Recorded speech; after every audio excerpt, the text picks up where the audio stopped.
Welcome back to the show, everybody. This is the Upper Tier Podcast. This is Pro Wrestling Weekly, the only wrestling podcast you need to be tuning into for sure. Joining me tonight, the panel is here. The Avengers are assembled, but we have a special guest tonight, not a stranger to the show, a man who's been on before, and we've done a bit of work together and a bit of crack and kind of Vegas buddies as well, somewhat as well. Kenny Noble in the house. Kenny, how are we? As I said, all the better for seeing you guys. Awesome. Cheers. Make sure, folks, you're subscribing to the channel, hitting the bell notification button, and dropping a like on the video. Also in the house, Sean O'Rourke. Sean, how are you on the back of that Leon Slater interview? I'm very good. It was a brilliant interview. I was happy to interview him, and I'm happy to be on this week again. Brilliant. Make sure, folks, you check out that interview. I think it's just gone over 100 views now. Give Sean all the support you can there. His first interview on the channel, probably your first wrestling interview as well, I would imagine. Did an absolutely stellar job on it. Stellar job. And my OG bro as well up in the corner there. Bren, how are we, Bren? Still wrecked from SummerSlam, but that's what the age does it to you. When you guys reach my age, you'll know all about it, because I'm 2 days removed from it. I'm still wrecked. And can I just say as well, that was a whopper interview, Sean. I've watched it. Obviously, I've watched it, and he should have been interviewing you. That's how good you are. That was deadly. No, fair play to you, honestly. Great interview. Loved the last question in specific, and tune in to find out what that was. Absolutely. So shout out to Leon Slater, shout out to Simon from TNA as well, and TNA Wrestling. Absolutely stellar. Always support us here on the channel. Always give us great opportunities, stuff like that. We love those guys. Always have. I always find that I always take pride in the fact that we were the first shop in Europe to stock TNA and Ring of Honor merchandise in the whole of Europe. So there you go. Right. So what we got tonight, we're going to take a look back at the event that was SummerSlam. 2 nights of stellar wrestling, I have to say. So we'll get straight into that first, and then we'll talk about Raw a little after.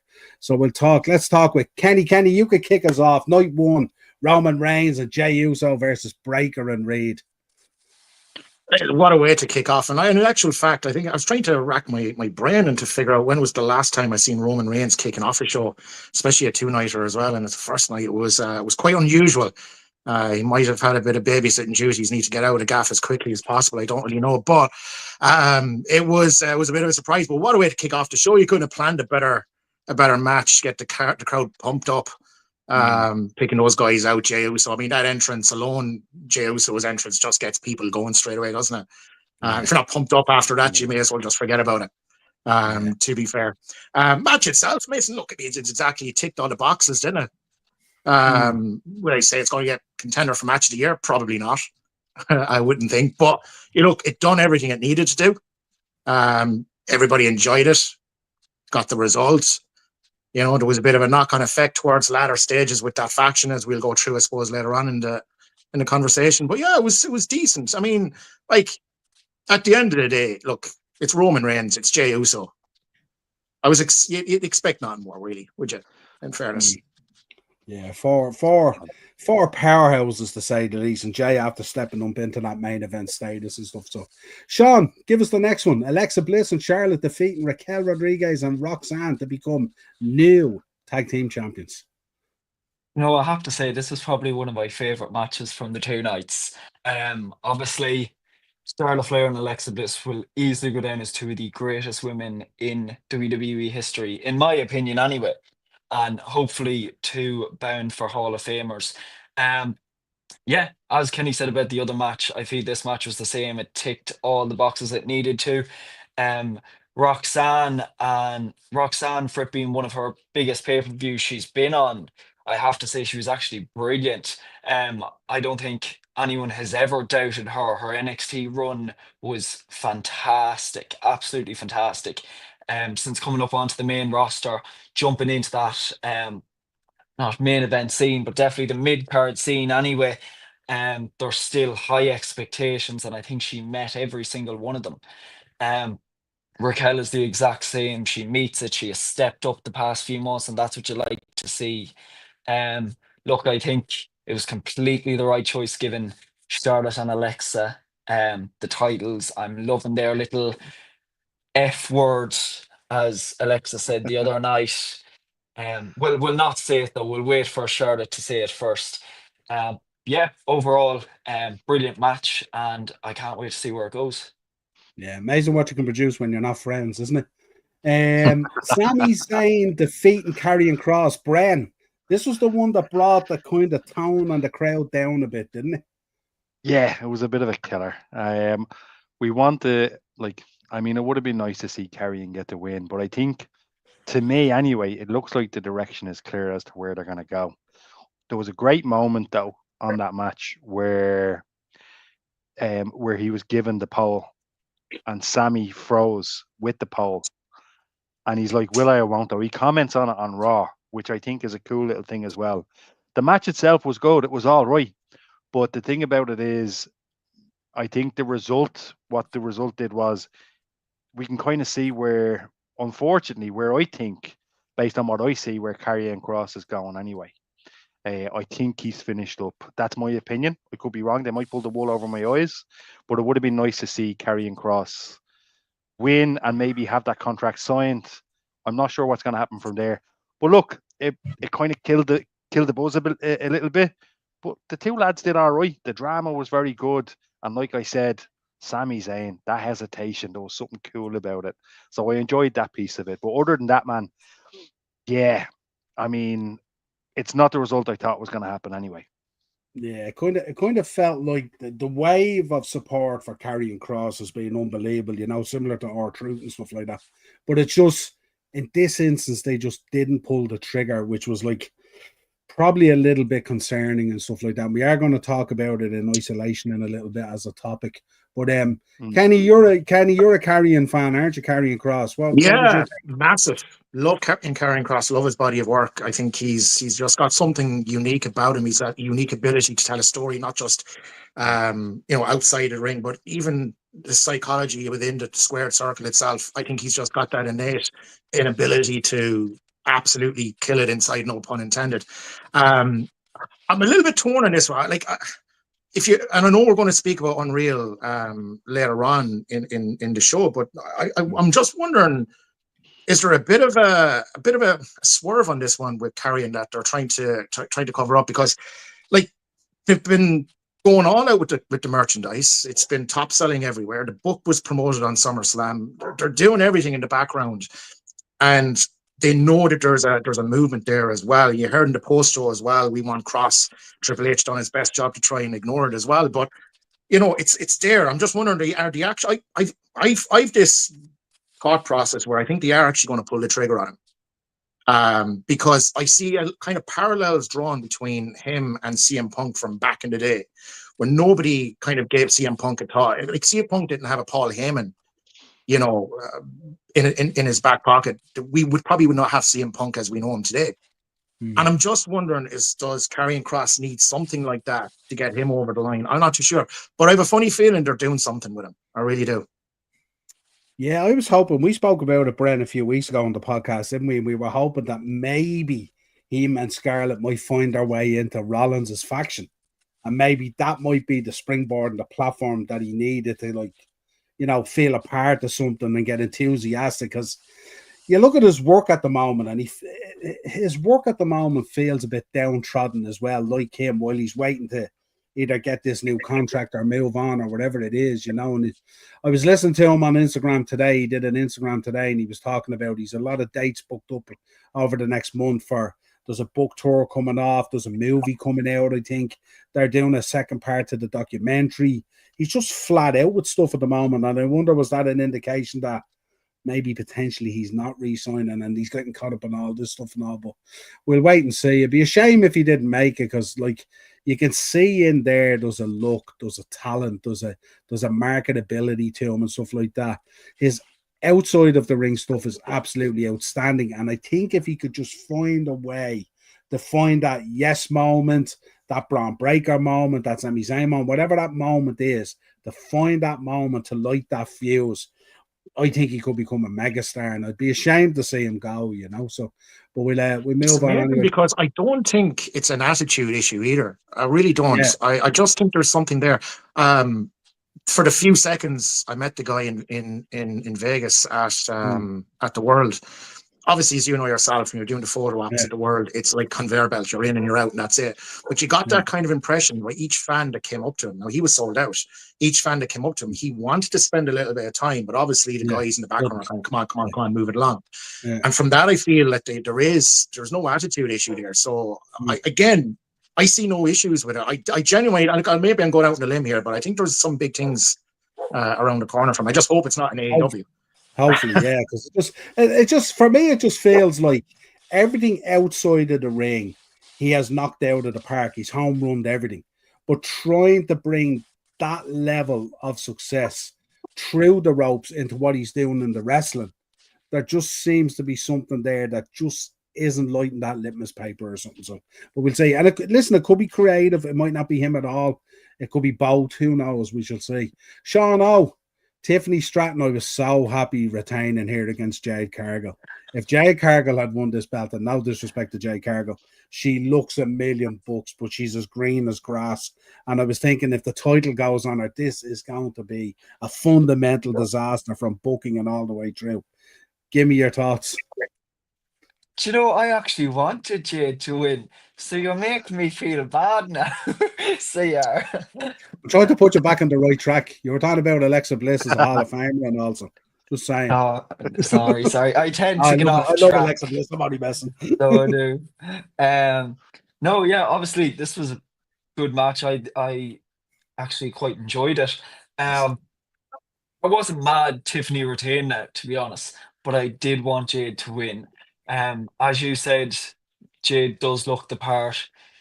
She does lack, like you could see when she went to roll Tiffany up or go to pin her anyway, that she over kind of took it and her foot went way past the rope.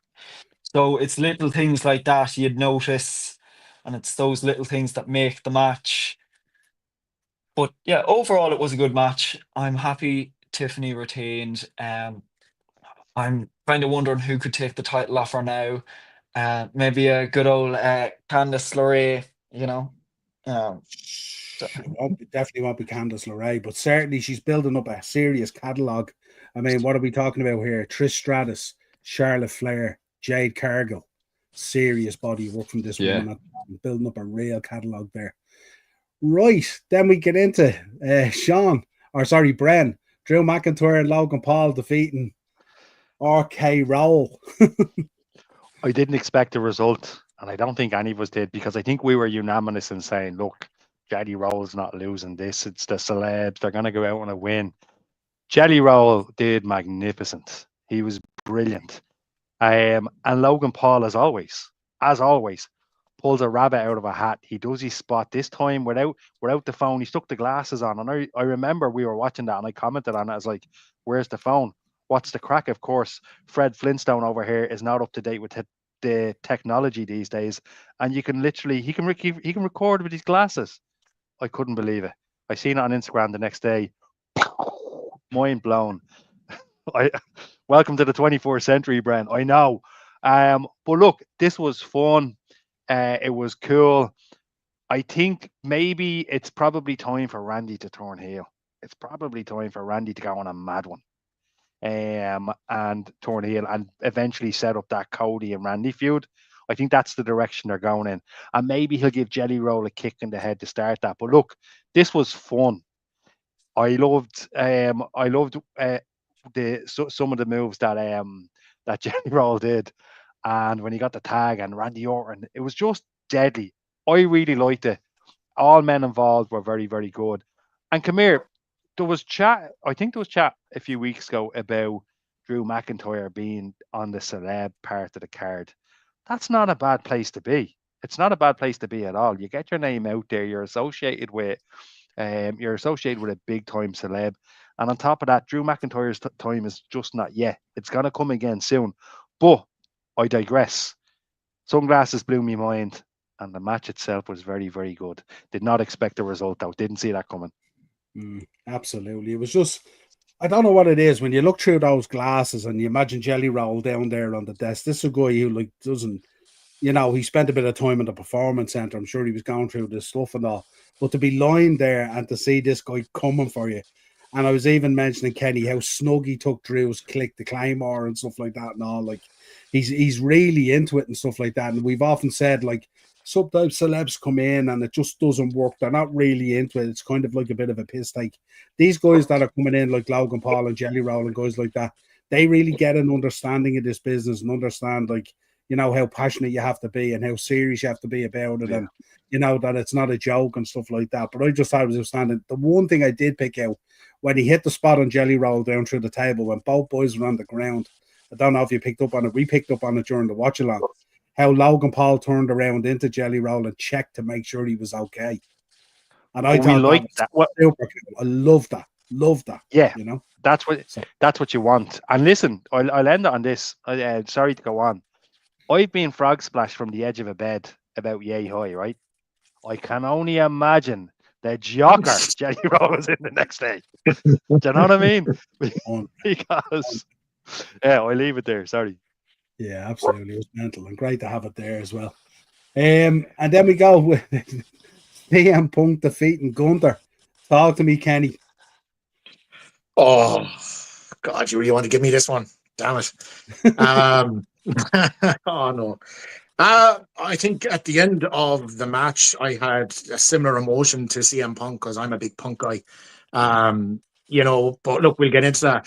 Look, the match itself was outstanding. Let's be honest. Let's call a spade a spade. Look, you'd expect no less from these two guys. Gunther hasn't, in my opinion, been in a bad match that I can remember, at least. Anyway, he's just fantastic. Chops aside, which I think are completely needless. But he's not really been in a bad match. And look, what you're going to get with Punk is what you're going to get. But he told a great story in the ring, and we often spoke about that. It's that ability to tell that story inside the ropes. It's a difficult thing to do, and they've done that, and they've done it superb, in my opinion. The match ebbed and flowed as you expected. It was fantastic. I think they took some right beatings. I think what really impressed me with Gunther towards the latter stages when he showed a bit of color. But how he sold that color was absolutely second to none. It was going into his eyes. He was covering the eyes. He was, oh my God, he's in bits. He's hurt, but also that blood going into his eyes is also causing him issues. He sold the life out of it. It was absolutely amazing to watch. Perfect TV. In terms of the overall ending, look, I think we kind of knew what way it was going. And a lot of wrestling can be like that. You know what's going to happen, but when it happens, you still enjoy it and it's still brilliant. But this was executed to perfection. And I'm a big Punk guy. But what Seth Rollins and how Seth Rollins executed that cash-in was chef's kiss. Absolutely phenomenal. The way he did, the look in his eyes, the look in Paul Heyman's eyes, the slow, maniacal turnaround before he entered the ring. I thought, man, this was Punk equally in the ring, battered and bruised, felt that he didn't even have the energy to run away from the guy. In the end, it was cinema. I know we hear that word a lot with pro wrestling, but this was cinema from start to finish. Amazing. And Gunther on the floor holding his nose together with a towel. The whole thing, like, was mad. I think, Bren, you described it best that this is all the hallmarks of Unreal Season 2. That's, I think, how you described it on the watch along, which I thought was absolutely poetry, really, in terms of describing how it went. Just the way he flicked away the crutches and then took off the knee brace and all, and to see the video then later on of Becky in the gorilla position going, you know, thought about how she lied to everyone and all, and you know, interestingly enough, you spoke about Unreal, and you speak about kayfabe being dead. Seth Rollins brought kayfabe back, baby. He brought that right back. Even his own daughter, she was told he had a bit of a boo-boo. Everybody, he was on the crutches taking her to the shops, for God's sake, taking her to school. Kayfabe is back. Love it. Absolutely. But you know what that does now? That means if you think wrestling fans question things before, which they did, in general, we dissect things. It means if somebody's genuinely in a jock or whatever, we're going to be like, yeah, they could up out that. You'll be kicking that off now and down a river dance next week on Raw. You know what I mean? It was very well done. Very, very well done. And even I said Noel on the show as well. I was like, I kind of lean on the fact I actually believe he has an injury. And I did. And that's why I love pro wrestling, because when I seen that, I was like, yes, incredible. Yeah, I just love it when these things happen, and like we buy into it so much that Yeah, he's injured. And like even when he came out, he was on the crutches, and we thought, okay, he's just sending a message that he's going to be back with the money in the bank briefcase eventually. And then goes to straddle off, and he's bringing us on this journey. And it was absolutely electric. And like it really brought night one back up again, because night one certainly there was a bit of just a chasm there in the middle where it just wasn't quite, when we went to night two now, we're going to talk about night two was just phenomenal, like just off the chain on every level. So we'll kick it off with Sean. Naomi beating Rhea and Io Sky. What a way to kick off a night two. Obviously, I missed most of this match. I only got in just in time for the end of the match, actually, but I did go back and watch the match. And I have to say, I wasn't looking forward to this match, but it delivered. It did. It was a very good match.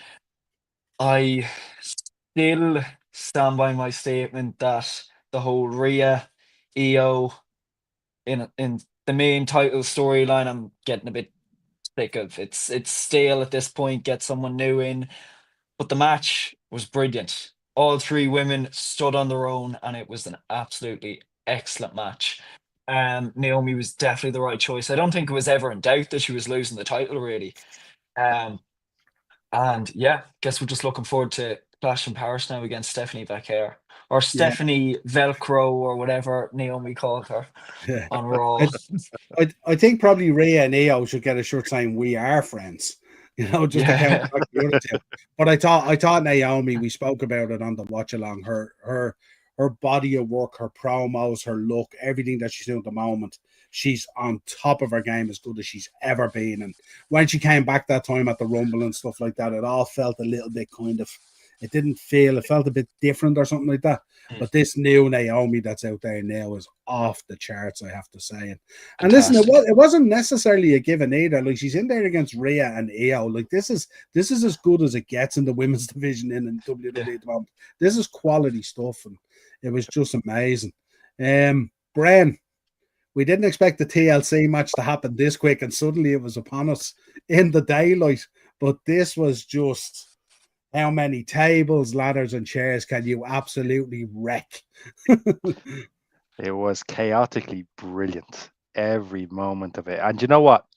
We were going into this match. TLC is a lot of pressure because of the history of TLC, obviously. If you're in a TLC match... And the boys there watching. The Hardys. Of course. You had legends like Devon Dudley, and you had Matt and Jeff Hardy watching it. I'm only messing up. Bubba Ray was there as well. But look, it was everything I wanted it to be and a lot more, because, like I said, it's a lot of pressure. The history of TLC is incredible. To have the boys watching as well, on top of that as well, it can't be easy. And when we looked at who was involved, we were kind of thinking, okay, I'm not sure about this. It could be brilliant. It might not be, but they pulled it off. It was fantastic. Now, you're not going to agree with what I'm going to say. I'm going to say it anyway, because I know you didn't like the outcome. I loved the outcome. I am so happy the Wyatts won that match. There's a story to tell that hasn't been told yet, and we will have the debate one of the days on the show live. No problem at all. We just need a bit more time. This was brilliant. The chaos was unbelievable. And just when you thought, how many times did we say, "Oh, he's got it. He's got it." And then it's like, Jesus. And of course, Candice LeRae taking that bump. Incredible. Great work by everybody involved. And it was a blast. It was everything a TLC match should be. That's what I thought. And again, right people won. Yeah, do you know something? Every team in this, every wrestler in this came out with his level lifted right across the board in this match. And I thought that was amazing. I wasn't overly happy, but my thoughts on the Wyatt 6. Kenny, what's your thoughts on the Wyatt 6? I mean, how do you feel about this? And, the way it kind of sits into the program, and with all the wrestling that's going on, and then we get this, and, tugging on the Bray heartstrings, and, how do you feel about it? I'm okay with it. I just feel with a faction like the White Six, I love what they're doing. Their body of work so far has been fantastic. And I agree with Bren. I think there could only have been one result in that match, and it had to be the Whites. I think my only disappointment actually from the TLC is that why they had that in the daylight. I've no idea. That entrance alone with the fireflies in the background, I mean, that should have been on later on. But anyway, aside from that, I just feel with a faction like the White Six is longevity. You're never going to get it. You're never ever going to get it because it's so difficult. They're such a niche kind of group, if that makes any sense. It's very difficult to find what to do with them next. Are they baby faces, are they heels? And I don't mind that. That's okay to a certain degree, but it's very difficult to shoehorn them in to every single pay-per-view because of the way that they're portrayed. And who would you put them up against? They're obviously they're built as this kind of almost an invincibility surrounding them, if that's the best word to use. But I'm okay with them. I just feel that there's not a great shelf life in the group, which is I'm okay because there's two guys in there that I absolutely love, and that Joe Gacy in particular, I think, is an absolute megastar. Yes. I loved his work in NXT with Schism. I think he's just brilliant. He's so good on the mic as well. So being a part of this group, you're going to lose a lot of that as well. So far we have, and of course Dexter Loomis, I think, is going to be a big star as well. So it's bittersweet, but let's enjoy it while it's there. I just don't think it's going to be there for very long. Cool. Sean, Becky Yes. versus Lyra. Oh, just to say about the TLC match, I think after the destruction, I don't think anyone will be in any rush to take these men to IKEA. But um, for for the women's intercontinental title match, I don't know how to feel about this. Obviously, I'm not going to go into too much detail. Week in, week out, I go on a whole rant about Lyra and Becky. But first of all, Becky's new entrance, I think, is brilliant. I think it suits her perfectly. I feel like it could have been a great theme, but the quote at the start kind of deferred a little bit and just took away from that whole separation from different bands and Def Rebel. I feel like it just mixed the two, but it's not a bad team. It suits her character. The match itself was actually quite a good match. I thought it was very enjoyable. So I did. It did what it needed to do, and yeah, I think the right choice at the end of the day. Obviously, it looks like Lyra is going into a feud with Bailey, which will hopefully be good enough. Becky and Nikki Bella, which we will get into later. Bren, I can already see poor Bren. I'm very excited about that. We'll chat about that in a bit. But yeah, overall the match was brilliant. I actually really enjoyed it. Yeah, actually, when I watched Raw, I was thinking of Bran jumping out of the chair, going, "Yes, Becky, yes!" Yeah, I Well, immediately thought of him. Even as a Cena fan, he was happy. But yeah. yeah, this was these two girls bringing a different level of violence, and I thought it was Yeah. incredible. Really, they left it all out there. I'm sure both those girls were absolutely beat up after that. And what a fabulous showing by both of them. Bran, United States Solo and his buddies, the Collectors, versus defeating Jacob Fatu cage match. To be honest, another match where I didn't expect the result, but I reflected on this a little bit. Reflected. I don't know why I said it that way, but I did, and we're here. So it was it was the most disappointing match on the card. It wasn't, like, in hindsight, it wasn't actually that good. It was a lot of playing about. It was a lot of like cat and mouse. Who can get out of the cage? Who can do this? And it wasn't very good. And I feel like they threw the moonsault in at the end as just to kind of like try kind of conceal the fact that the match wasn't very good. I'm not sure whether it was time constraints. I'm not sure what happened there. But no, this was one of the most disappointing matches. And if you consider the two lads that are in the match, what they could have done, endless possibilities. Jacob was unbelievable. We know what Solo can do now. We know he's coming on. But to be honest, this was the most disappointing match of night two. I did not, in hindsight, it wasn't good. And to be kind of pointless. It was just kind of pointless. Like it did nothing for nobody. You know what I mean? It gave us something to talk about for a few minutes. I'm surprised. Do you know what? I'm surprised we didn't have another crisp debate whilst we were watching it. Do you know what it was? If this had been on night one, this match would have been a good match. I think night two they set the bar very, very high. I wasn't overly disappointed in the match. I thought they could have used the cage a little bit more. It felt like they were having a wrestling match with a cage around it. I thought there was more of a focus on getting the boys over from the interference than there was about the two guys. And of course, the debate about are you going to leave through the cage door, which is always the great way to do it. That's the timed and tradition way to do it, really, and stuff like that. I wasn't disappointed in it. I thought the two boys would have brought it to a different level. I'm sure they thought the match was at a certain level, but when you're following the likes of Becky and Lyra with that amount of violence, and on the back then of the TLC match where there was just shit going on everywhere, and then obviously the opener as well, the bar was set very, very high. And of course, you don't know until it plays out where you're going to sit in it. I mean, we're going to talk about the next match, and many times have we seen this happen with AJ Styles, where AJ Styles, who we know is an incredible wrestler, incredible performer, Hall of Famer, all that stuff and all, but sometimes on a pay-per-view you get an AJ Styles match, but because it's AJ Styles, you get it on Raw and you get it on SmackDown because he operates at that level all the time. So when it comes to a pay-per-view, it doesn't change that much. You're getting AJ giving you that 8 out of 10 every match he steps into the ring.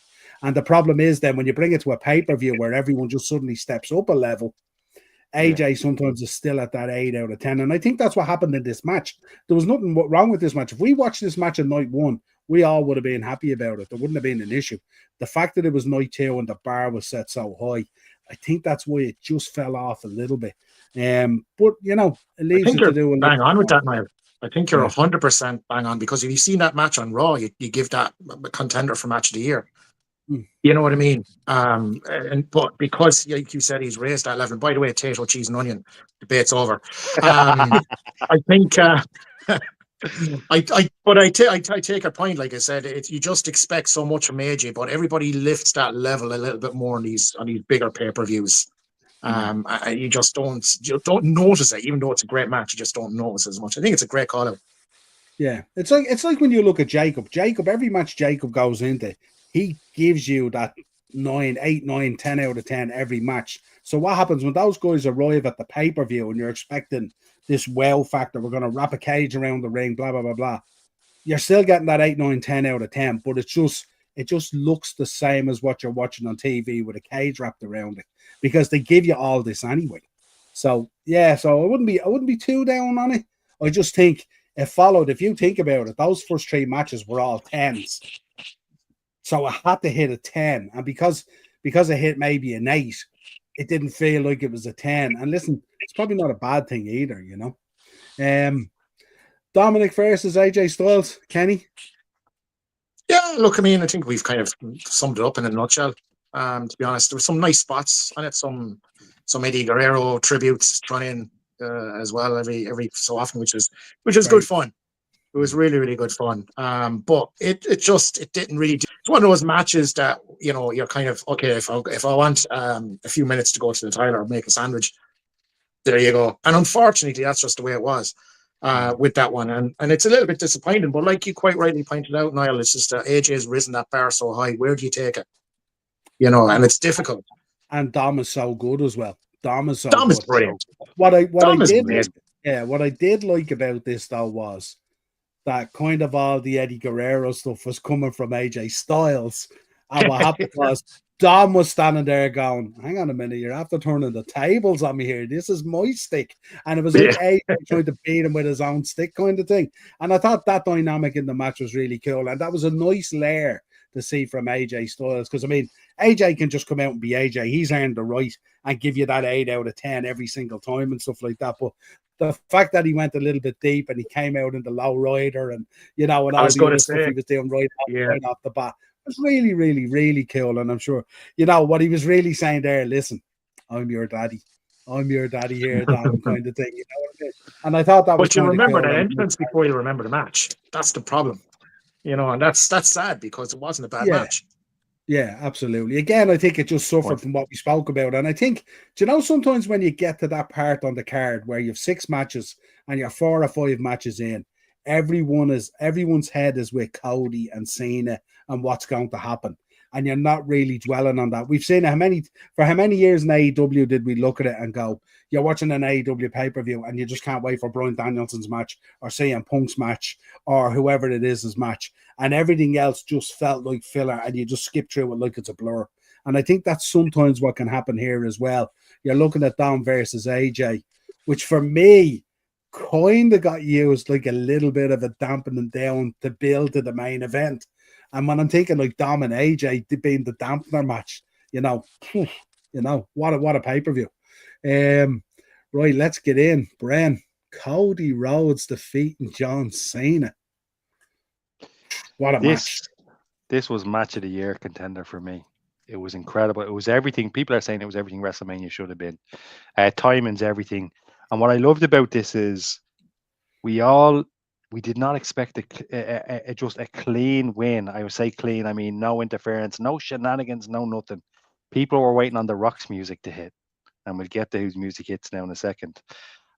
Everything about this, it was like, I think you'd said it that night, it was like Cena of all day. You said it a much better way than I said it. And actually, I agree with Chili McPaddy there. It was one of my favorite shows of the year. Probably, I don't know, it's going to be up there. It's a show I go back and rewatch in years to come. But I loved everything about this. As a Cena fan who's been down since day one, which I wish I didn't say that, but it is. It used to be on his t-shirts. But I have been a Cena fan, as you know, from coming into the shop, getting the Cena t-shirts, to see Cena, and you even seen at the start. Listen, when he came out to that black, and we're like, and then it came on the screen. Everybody jumped, and I've seen the pop from all angles. You could even see him from talking to Stu, standing next to the ring announcer, and he has a big smile on his face. John Cena looks more comfortable now than he has in years. In one night, and he put on a stellar match.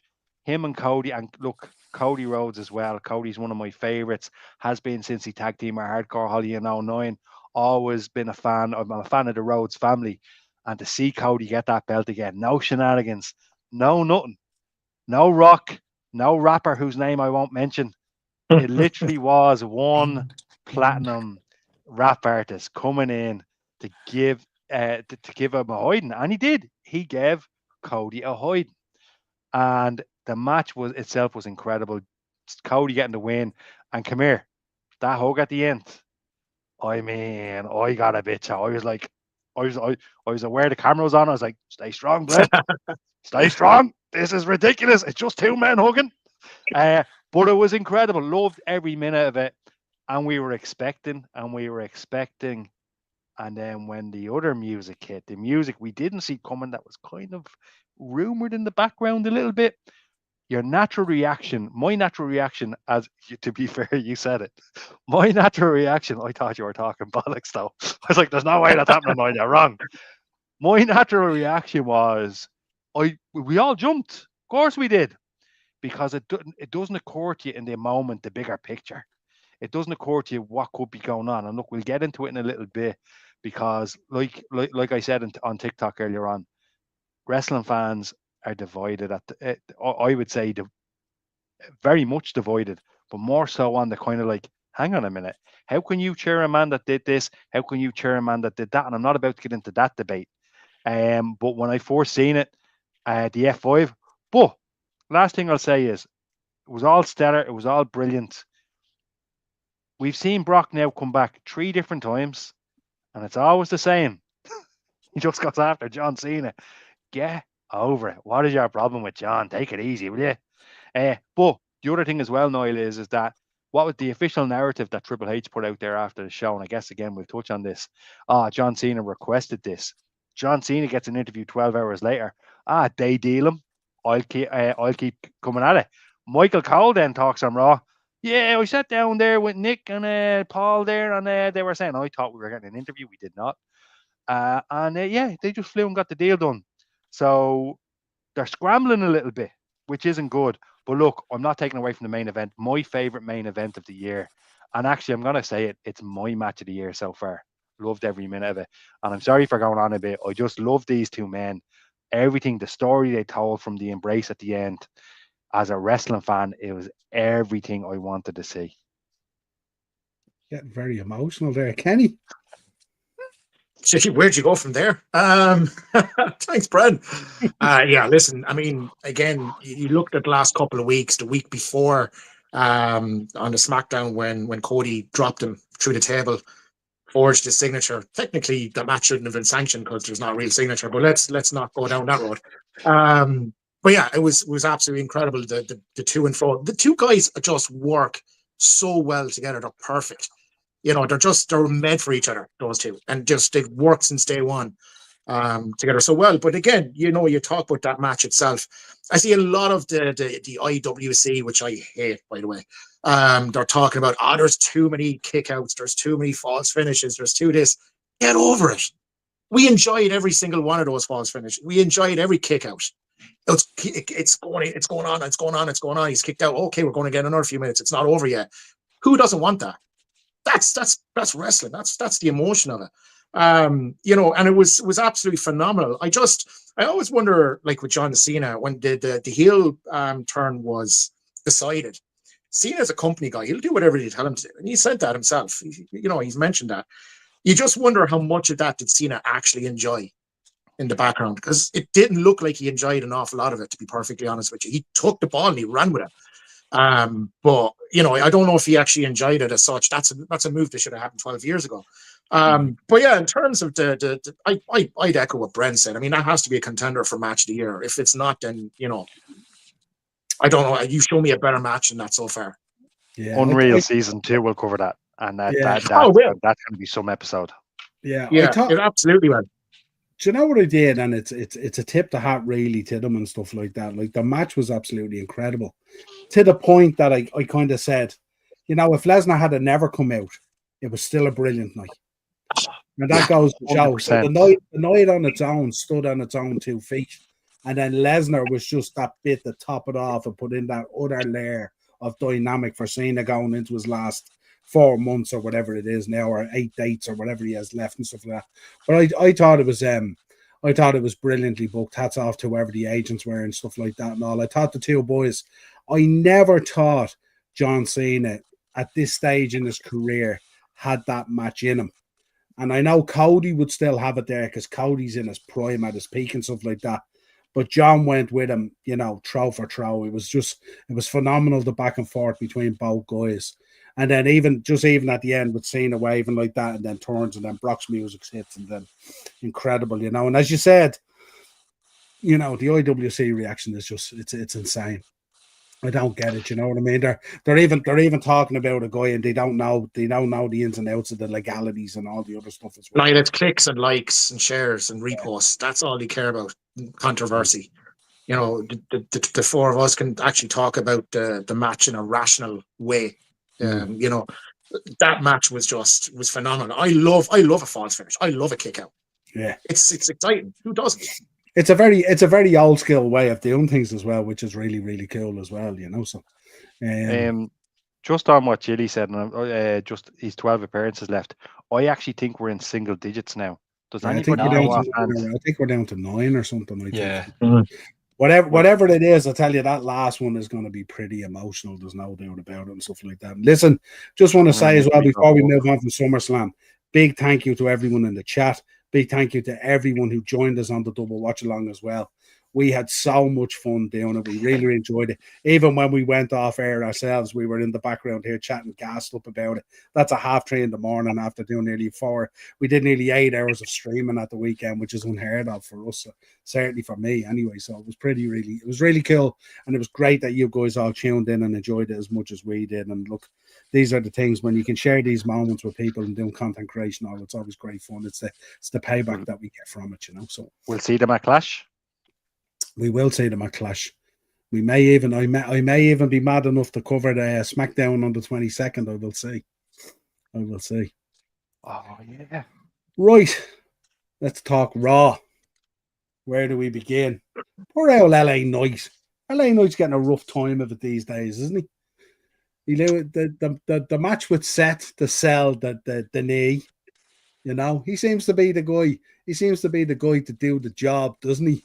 And eats it up and stuff like that. But we'll start off. Sean, Sean, I won't take these necessarily in order. But kick us off. The girls got their rematch. Yes. It's good to see. You know, I already said it. Raquel and Roxanne work very well together. They are a brilliant tag team. Definitely a lot of potential. Hopefully, we'll see them split off soon. I'm not going to lie. I think Roxanne will be brilliant on her own, and I'm sure Raquel could do brilliant on her own. Um, yeah, I think it was a brilliant match. All women. I think the women on Raw are just absolutely phenomenal. And that's not taken away from the women on SmackDown, but I just think the Raw women's roster is absolutely brilliant. It's stacked to the last. And that's what I love. Uh, yeah, it was good to see a rematch. I'm hoping we get new challengers for the women's tag team titles. Maybe nice Bella twins, Bren. I wouldn't think so. Hardly. I like the dream. I like the dream, okay? We'll come to it. We'll come to it. Kenny, Yeah. Sheamus versus Rusev, banger after banger, brood after brood. Does this eventually culminate in something, or is this just two brutes beating the shit out of each other week in, week out? Or is it a way to shoehorn Rusev onto TV as well? That's another thing, because they've been deciding of what to do with the guy since he's come back. I don't know. It's just two guys beating the shit out of each other at the moment. It has no direction apart from, you know, look, we saw with Cesaro and Sheamus years ago with that best of 7 series or whatever they had, and just bet the absolutely life out of each other. And that ended up in a tag team, the Bar, which was... let's not go down that route. But yeah, it lacks direction, to be honest with you. It's what it is right now. It's just two guys beating the loving crap out of each other, and that's all it is at the moment. And we've seen it a million times as well. I feel sorry for Sheamus, because I know he's in the kind of twilight of his career and all that kind of stuff, but surely they got something a little bit better for him than this rubbish. Like the Intercontinental title. Now, exactly. Should be. Yeah, I mean, that's the one that fell asunder there. I mean, again, maybe that's how he ends his career, going down for that. No, but they have an opportunity in 2 weeks to do it in his hometown. Yeah. Look, but they're not going to do it, because I have a feeling they're going to do a Dublin street fight, a Henry Street fight, and whatever you want to do. Sorry for cutting in there. I was just like, what? Ballyfermot fish and chips fight. You know, be something, Donny, it'd be something stupid like that. I've no doubt that would be the case. But you're right, it's the perfect opportunity. Generally, the hometown guy never gets, you know, they usually get the kind of the rough end of the stick. We've seen that many times. Jim Ross will tell you that quite eloquently, I'd imagine, as well. But yeah, look, it's not going anywhere for me. It's just a way to get these guys on TV and beat the crap out of each other. Matches are just what we've seen before, really. Yeah. Bren, Penta defeating Grayson Waller. I have to say, I'm kind of a Grayson Waller fan. I have to say, I like what he does. I am a Grayson Waller fan. He calls himself Big G now. But look, I mean, the match itself was okay. Like Penta at the end was deadly when he got that oversized. And can we just shout out to the New Day? New Day in the morning it's so good, and we don't talk about it enough. The way they go on, some of the stuff that they're saying. Xavier is a ridiculous talent. Like just the stuff that they come out with, the history that they come up with, and to come out wearing that. But yeah, look, this is exactly what it was. It was just there. To me, it didn't do anything for me. Like you, I'm a Grayson fan. I think he's so good with the fans outside of the whole loop as well.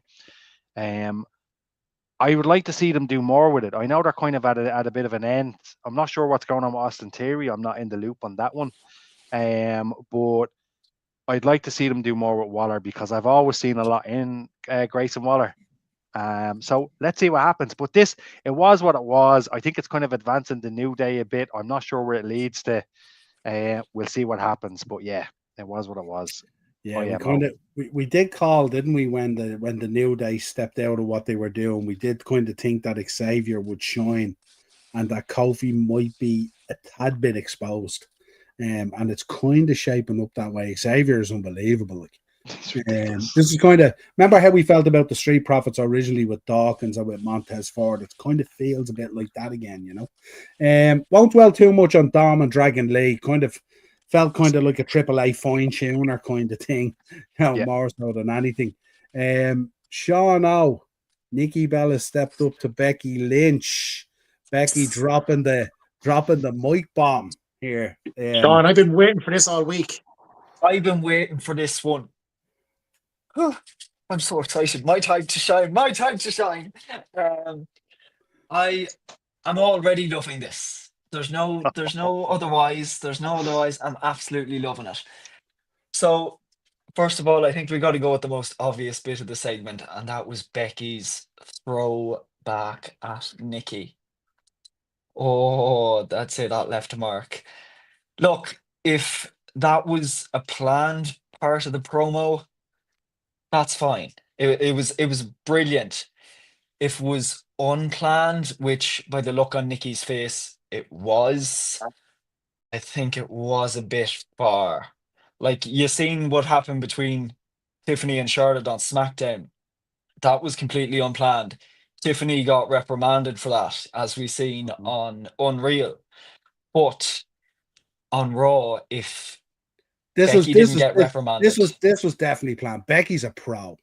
Becky doesn't go into business for herself that way. Becky's a pro. Yeah, she also tells the truth. Yeah, listen, it's a tip that had to Nikki that she pulled off the facials to create the shock. She can take it. She can take it. I'm sure she can. Yeah. Brain, not now.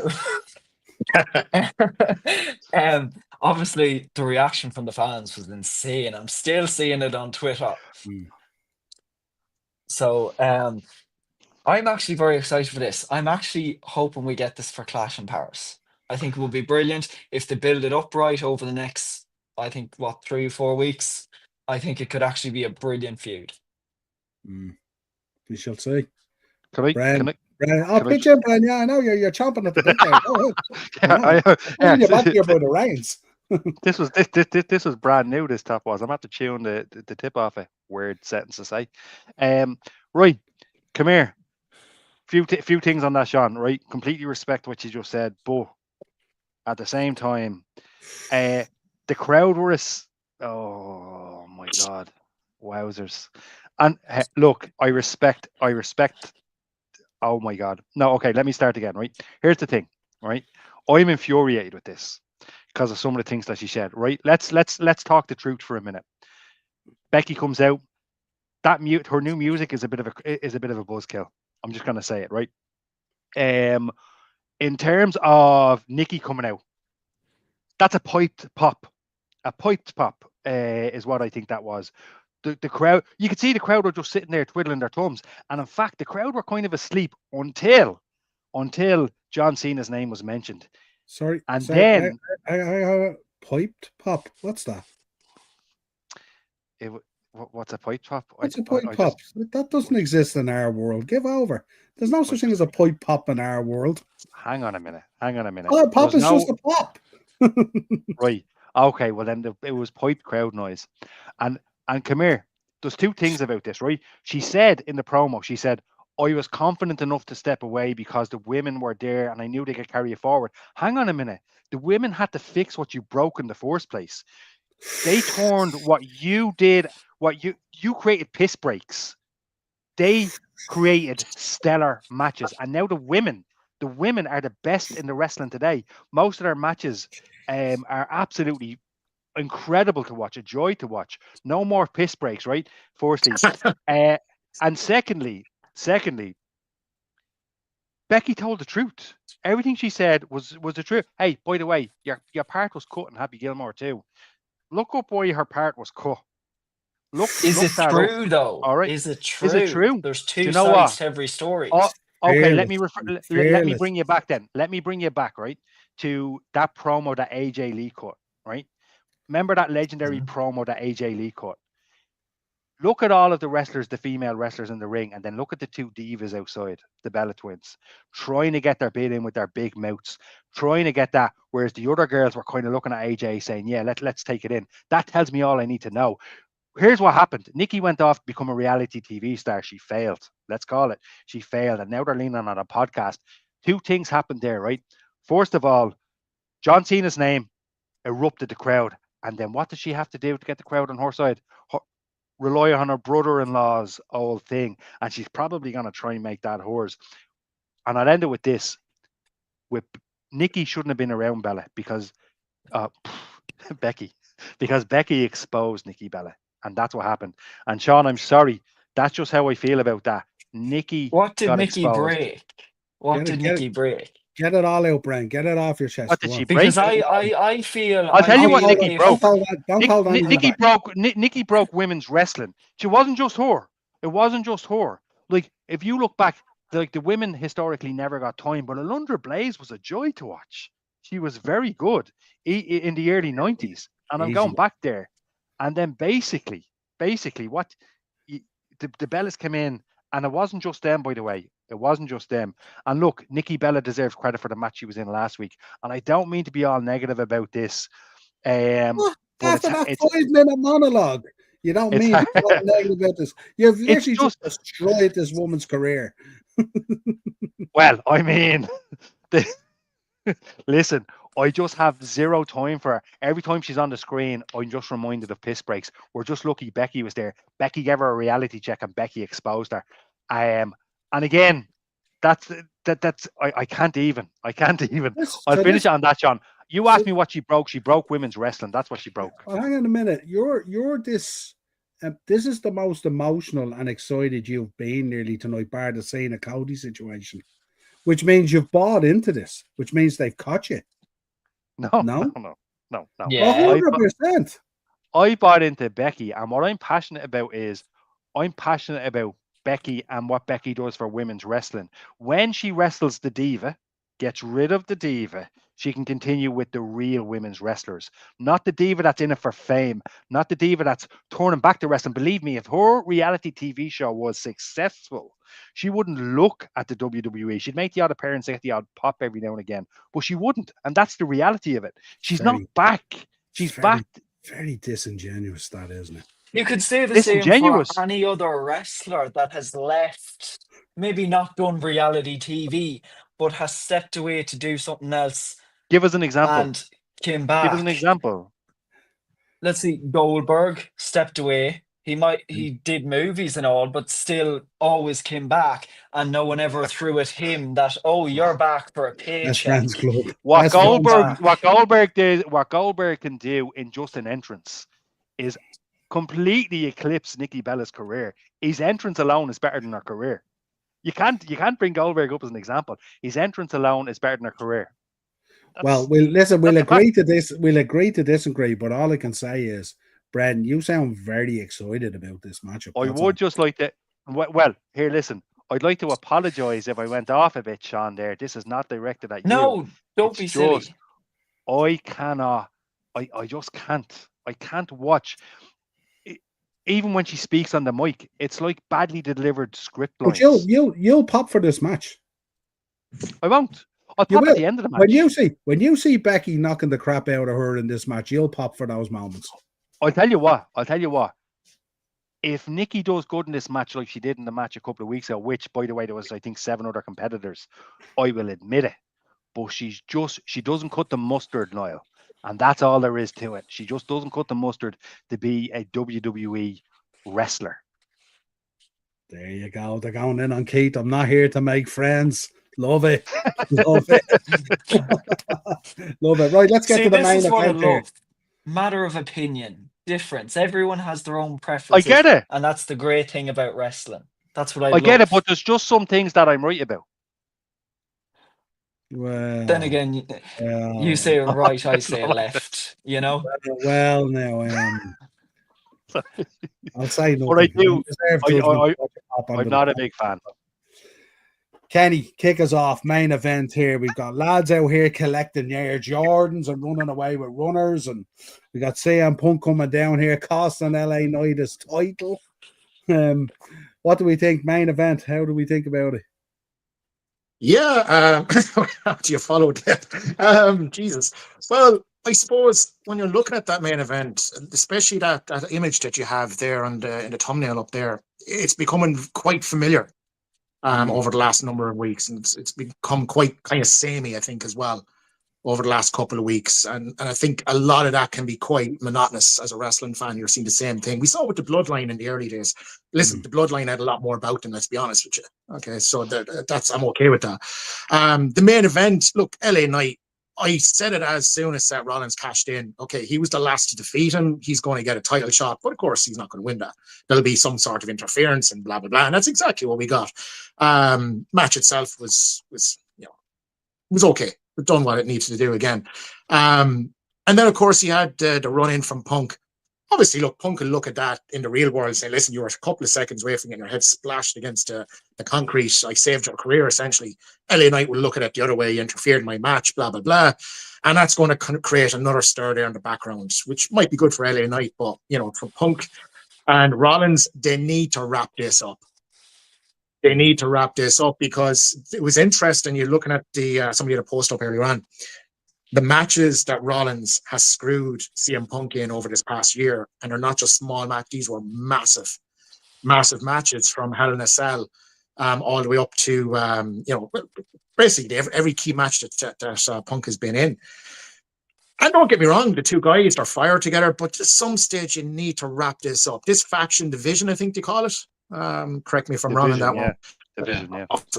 But yeah, it needs to have a bit more direction. I think somebody, was it yourself, Bren, might have mentioned, or maybe it's yourself, I can't remember, about maybe introducing Karrion Kross into the group. I don't think that fits the group, to be perfectly honest. But there's a lot of potential there, and it's just very, very, very samey. It's every week on Raw. It's the same. You could put that thumbnail up next week, and you could say, okay, that was what happened last week. That's what happened this week. That's what happened 3 weeks ago. It's the same thing.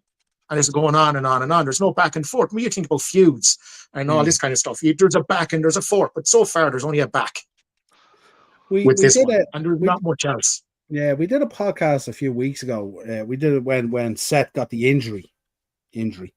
And we were talking about, we did like a spider's web type of thing. And we spoke about how Seth never really finishes feuds. He always leaves them hanging. And then they pivot somewhere else, and then they can always go back. Because, like, if you look on the face of this, the way it played out, you would think we're probably going to get something there with Punk and LA Knight, and then that's left. So LA Knight's left hanging, Punk's left hanging again. They go off to a thing. Seth pivots in another direction, but he never really. Can you think of a feud with Seth Rollins that he actually finished? Not really, no. But here's the thing, though. You talk about it could pivot over to Punk and LA Knight. I'm going to be maybe a little bit controversial here, but I just don't see the value of that.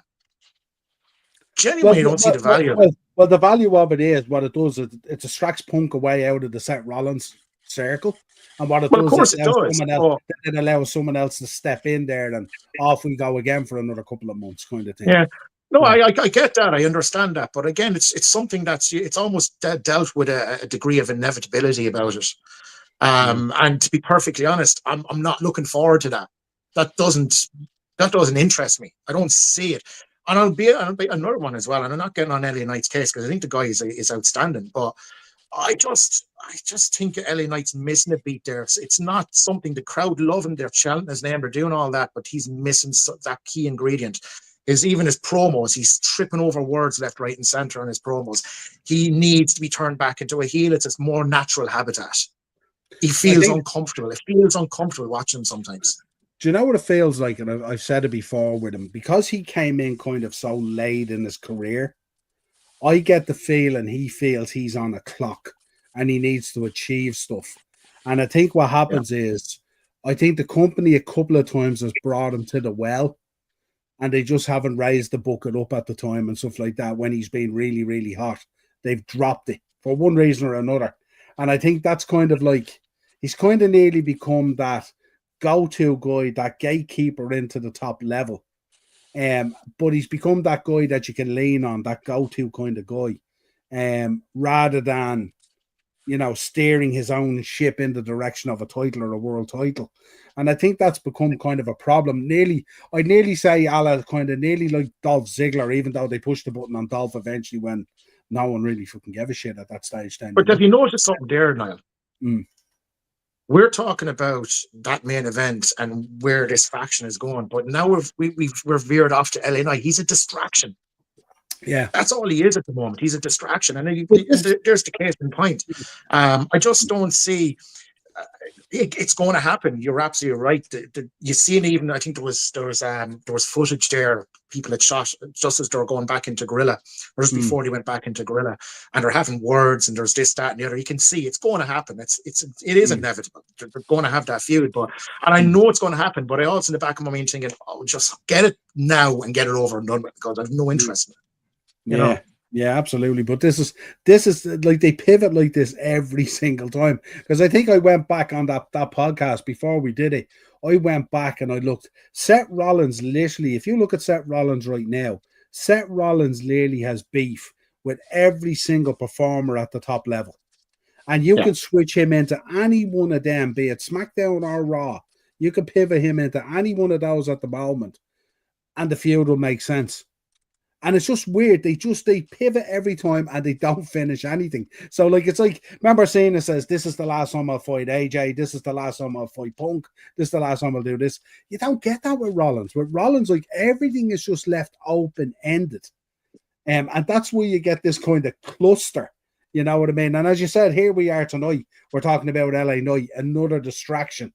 Because it's another distraction, and then second go off in another way, and yet it still stays live. You know what I mean? Nothing ever goes dead. Everything stays live, and it's just it's weird. And that's why I was saying that WWE might have had a real problem on their hands if that injury had been legit and Seth was gone for 9 months, 12 months, whatever it is. Yeah. Because he's so open-ended with everyone else, and everyone kind of pivots towards him in terms of feuds. That middle section of that spider's web was gone. The spider was gone. The web was open. And then where do people go then? You know what I mean? Because, you know, at the end of the day, whether we like it or not, all roads lead to Seth Rollins. He's the guy, isn't he? Really, like, you know. So, it's a weird one. I went back over so many feuds and I was going, well, how did this end? And how did that end? And how did that end? None of them ever end. They just never end for one reason or another.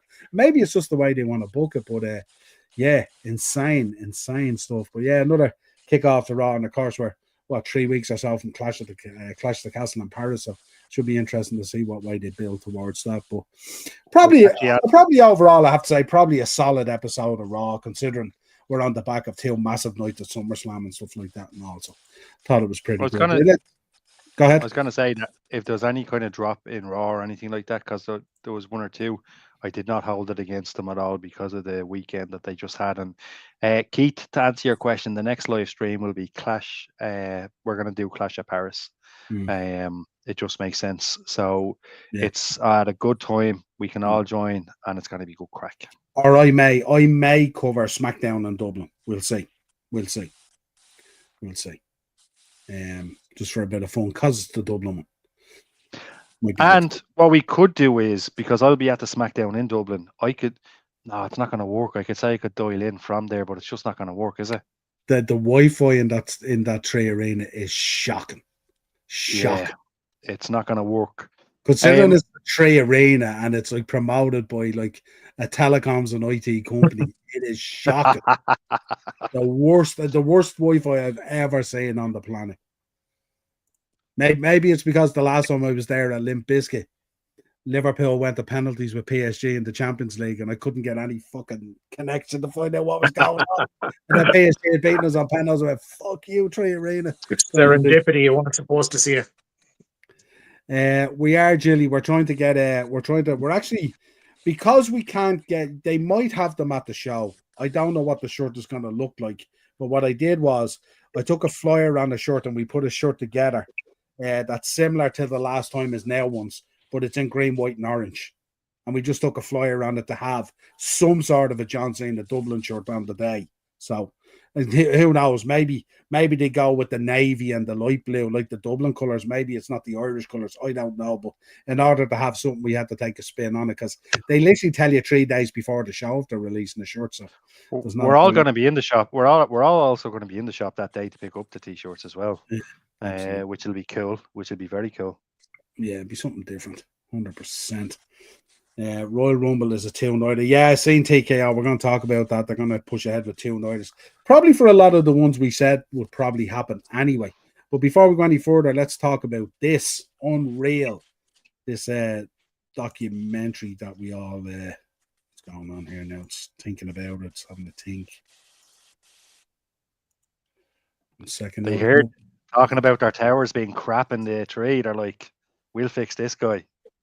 Yeah. Yeah, there you go. So there you go. We have it up anyway. There you go. Better late than never.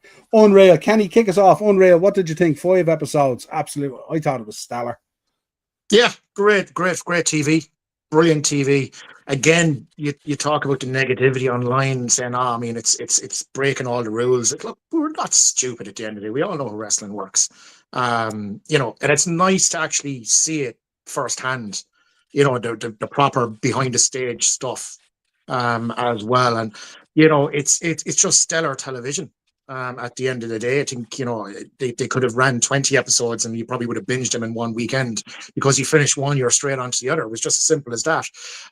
It was a great way to tell a story in that road to WrestleMania as well, and how they actually got from point A to point B. The decisions that were made, the decisions that were almost made, pulling the trigger on Jey Uso. I thought it was an interesting call actually in one of the episodes was the idea of the ending of the women's Royal Rumble with Chelsea Green coming out after everybody was eliminated. I thought that was actually hilarious, but it would have just been complete ridiculous for a Royal Rumble. It's a cool idea, but they could never have done it. But other than that, I think it's fantastic television. Again, I want to be a little bit careful because maybe not everybody has seen the episodes yet, and I don't kind of spoil it on them either. But you're not spoiling anything because if they haven't watched it at this stage, they're not going to watch it because it's out over weeks. So they can shag off if they haven't watched it. Yeah, fair play. So Fair play. There's a 7-day rule there. Yeah, speak about any detail you want. Fair play. But look, it's brilliant to see it. It's you watch it, you kind of know what to expect, but at the same time, those boardroom meetings, the writing, the meetings with the writers and all that kind of stuff, and the head writer, I can't think of his name. I'll come back to it in a minute. He seems to have a lot of pull there. He made a lot of the decisions. Triple H was unsure of a lot of them. He pulled the trigger on him. It was interesting to see that he actually got the final word on a lot of what happened going forward. But I mean, look, it's exactly what we kind of expected was happening in the background, but to actually see it firsthand was kind of cool. I really liked it. And look, the IWC can go to hell. I don't care. I thought it was brilliant. What I really took out of it, I'm not going to dwell on. I want to get your guys' thoughts on it and stuff like that. One, that whole hub of the gorilla position feeding into the camera booth and stuff like that, and all, and the amount of work, the meticulous detail that goes into that, was absolutely phenomenal to get an insight. Now we know what gorilla position is like, but to be under that kind of pressure where we see him with kind of Chris Parks, come on, Chris, get them home, having to take stuff out of the match and all to get sorry for him. Like, and the pressure, and I did feel so sorry for him. Pritchard was just being a dick, to be honest. You know what I mean? Fair play to Regal. Yeah, fair play to Regal. But what I also liked as well, and what came out of it as well, is sometimes we turn around and we look at some of the booking and some of the decisions and we go, oh, come on, Triple H kind of thing. And like, it's very clear that this is just not a Triple H decision. That so many people feed into these decisions, and then ultimately, what?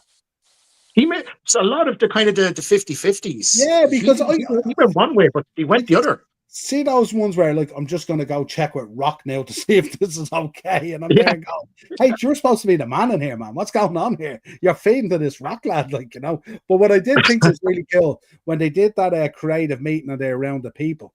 And everyone was talking and everyone was going, I think it was about the Rumble. And they were going, oh yeah, CM Punk. And this guy in the suit lying back in the chair going, are we just going to not talk about Jey Uso? and I thought that was absolutely brilliant. I loved it, you know what I mean? And then the whole room just went silent.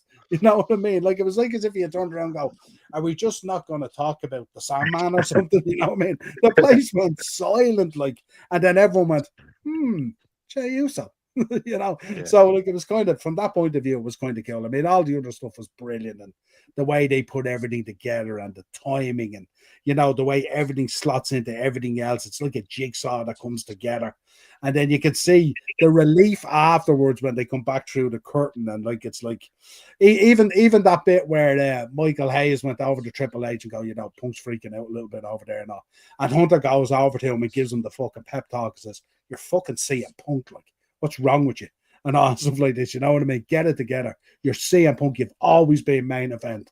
And I was thinking, yeah, when you FedExed them those release papers the day of his wedding, you know, I kind of had a moment there, kind of thing. But I was thinking it was a cool moment to see where Triple H could just go over and put someone at ease and go, you know, you're the shit. Just go out there. Same with Rhea Ripley. Rhea, just go out there and be Rhea Ripley. That's all you've got to do. Like, you know. I thought that was cool. And listen, I love the documentaries. I love getting an insight. We're not naive to what goes on. But when you get those little nuggets of kind of like, how did we arrive at the Cody situation, the John Cena heel turn, all the different loops that they jump to, you know, I rang him to get the okay off all these people. And then eventually I rang John and I said it to John, you know, and stuff like that, because John was kind of the last call, because obviously it's such a big thing. And he was talking about how the turn would affect, you know, his promotion of his movies and the other stuff he was involved in, all this kind of stuff. It was really, really cool that they think on so many levels and stuff like that. And I have to say, I enjoyed every minute of it. Brian, take it away. What was your thoughts? Yeah, I loved it. And look, like what Gilly said in the chat about not minding about the show existing, because it's kind of about suspending your disbelief. But one of the things that I'd say about wrestling fans is, including myself, we're very inquisitive about everything. What do we check almost on a daily basis? Wrestling news sites to find out what's going on backstage. And it's always more interesting to us sometimes when it's like, oh, but did you see what happened backstage? I heard your one was kicking up. I heard this. And now WWE have come out and said, you know what? Not only did we record this, but here it is on a plate for you. And for me as well, as a lifelong wrestling fan, to see how the wheels turn, and like you said, the amount of layers in every decision.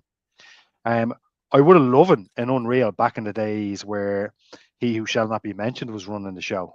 That would have been insane. That would have been mental. But look, this is a brilliant show. I said it a couple of weeks ago. I'll say it again. Season 1 was so good.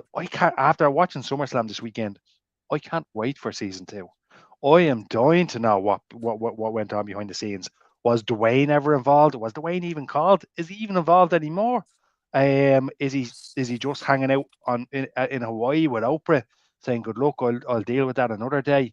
We don't know. But to me, Unreal surprised me, because I was one of the people on this show that said, "Oh, I'm not sure about it," but I really appreciated it, and it kind of, do you know what as well? It made me understand the psyche of some of the wrestlers backstage too. And I think when you get to know them on that kind of level, you can relate to them more. It enables them to push themselves out a bit more.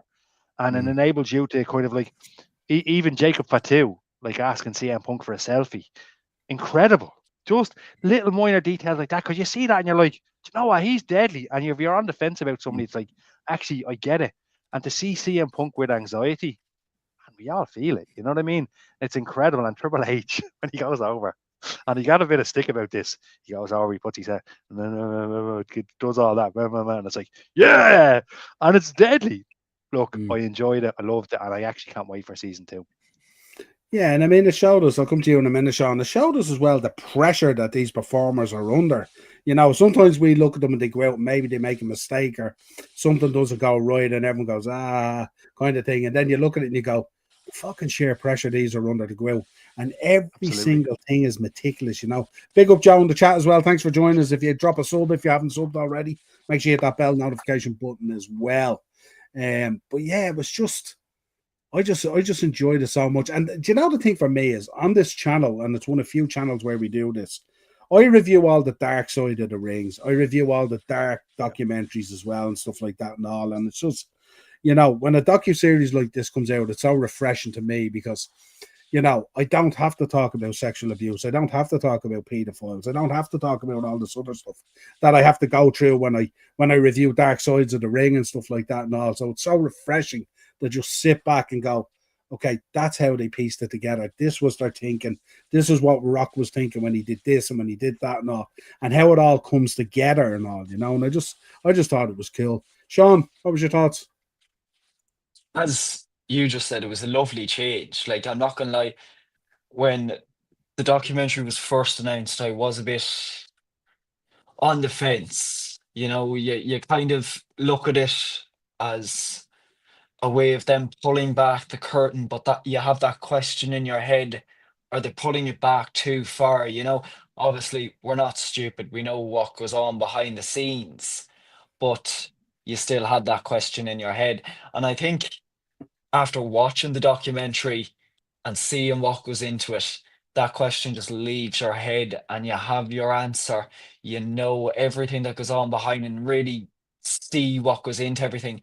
Like even the seeing a heel turn episode, like it was brilliant from the people in the truck not even knowing what's going to happen, them just saying, okay, something's going to happen here, use whatever cameras, get it from 2 or 3 angles, don't change, don't go to ad breaks, don't do anything, just stay on it, something's going to happen. And they had no clue. And I think that's brilliant. I think it nearly kind of connects the crew and the fans. It nearly puts them on the same level. It nearly puts them in the fans' position because even they don't know what's going to happen. Obviously, as Penny said, once you watched one episode, you watched them all because I knew I wasn't going to stop. I just watched them consistently. Yeah, 100%. Overall, I thought it was absolutely brilliant. And as Bren said, it's a different story when you're waiting in the airport for photos or want to wait and see them at their hotels or anything like that. You know, just not, I wouldn't say not normal stuff, you know, but I suppose the documentary kind of let you see them on a human level. And as Bren said, you can relate to them. And it's nice to see the human side of them and that you're able to connect. And that's what I absolutely love. Like, as Bren said as well, CM Punk and even Rhea Ripley, to see that they have anxiety and all that sort of stuff. It just immediately comes to your mind, holy crap, they're the exact same as me, you know? And Well, that's what I love. We said it even on the watch along. Imagine walking out onto that stage and there's like 60,000 people out there chanting your name or booing your name or whatever it is. And, you know, you're trying to wrap your head around, right, I'm going to go in here, run the ropes, clothesline, drop a leg, do this. And there you go. And there's all this noise and all. And it's just, it's incredible what they do. You see them backstage as well, even going through their matches, practicing, and then they're like, holy crap, am I going to remember all this? And remember and with Charlotte. Remember, Charlotte was going through everything. She needed a moment to herself and all. And it was cool. You really see how much goes into the matches. It's incredible. And I love that bit as well. That bit where when they were doing the heel turn and Triple H says to your man in the camera about the head going, goes, do not go off the air. Do not go off the air. And your man going, what? What's happening here now? What do you want me to do? He says, don't worry about it. I'm going to talk you through it all. And then like shot for shot, he talks him through it. Like, just incredible stuff. Like, and just hopefully they do more of them because I thought it was a brilliant insight, I have to say. You know, it was just really, really so good. Right. I don't think anyone needs a reminder that we have Bound for Glory coming up, obviously. And we're going to get another TLC match. Dudley versus the Hardys won last time and stuff like that. So we popped that up there, obviously, with our friends in TNA and stuff like that. Obviously, a good one. Right, let's talk this. Oh, Penny, my God. Center stage. Talk to me. Tell people about the artwork.